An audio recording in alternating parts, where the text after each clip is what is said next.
I just got off the phone with TikTok's legal team. Here are the updates we have today, December 27th at 2:33 p.m. Eastern, about 3 hours before they file their brief to the Supreme Court. Firstly, the Supreme Court agreed to hear TikTok's case on First Amendment basis only. They're also giving TikTok just 2 weeks for what is typically a year-long process to build their argument for a Supreme Court appearance. We will be listening to those arguments live here on Under the Desk News January 10th at 10 a.m. I'll be streaming it here so that you can listen into what's happening in the courtroom. If TikTok loses at the Supreme Court and the ban goes into effect on January 19th, it will also ban Lemonade and CapCut.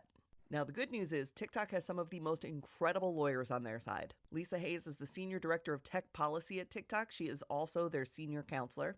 She is a friggin' powerhouse, okay? Go ahead and look up Lisa Hayes and find me a case that she has lost. You won't. And constitutional lawyers like this don't put their name on the line unless they are sure that they're in the right.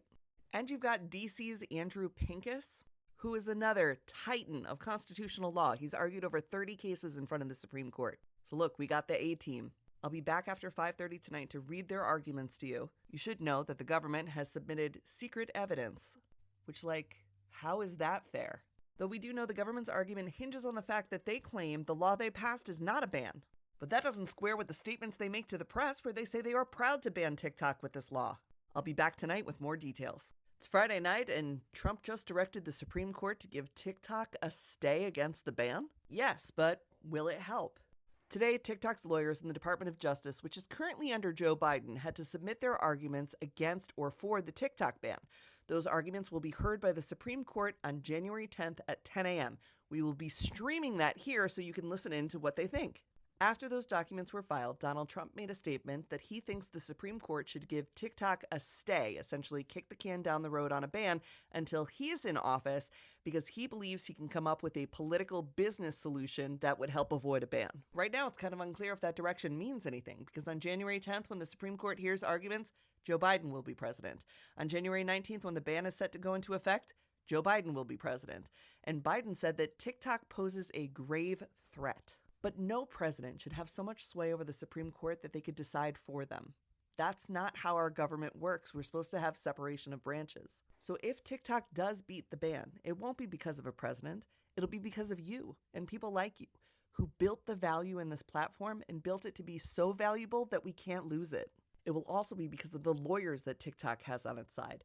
Two of the most respected constitutional experts in the country right now, perhaps in a generation, who prepared their briefs in just 2 weeks, something that typically takes a year. The court of public opinion matters, so keep talking about what this app means to you. Good morning. TikTok will not go dark on Sunday. Last night, President Biden's administration said that they are working on a fix that would keep TikTok running. They just need to work out which way they do it. For example, could President Biden sign an executive order saying due to the economic impact a ban would have on America, we are not doing that? Could he sign an executive order saying I'm giving TikTok a stay because the Supreme Court has not yet decided on the constitutionality of the law that caused the ban? Or does President Biden invoke the one-time 90-day extension that he's been offered to give TikTok more time to complete a sale? That 90-day extension, though, relies on there being a formal bid for TikTok in the works. Well, thanks to this press release from Project Liberty, there is a, quote, formal offer to acquire TikTok US. This is the Mr. Wonderful Frank McCourt bid. It does not mean that this offer is being taken seriously by TikTok. I do not know that it's being taken seriously. It just means that there is, quote, a formal offer on the table. And the thing that's interesting about Project Liberty's offer is it does not include trying to acquire the TikTok algorithm. Project Liberty seems to want to buy just the US data to migrate those customers to a TikTok-like platform. So I don't get it exactly, and I'm not going to pretend now.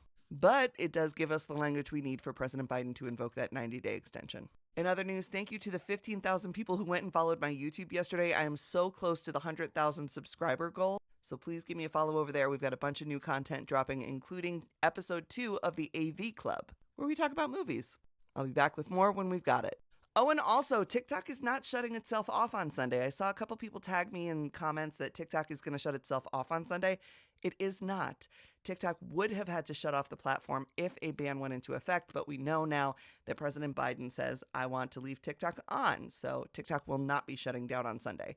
In fact, TikTok is inviting creators to an event at the end of January, so they seem pretty confident things are going to keep going. Okay, I'll be back when I can. I love you guys.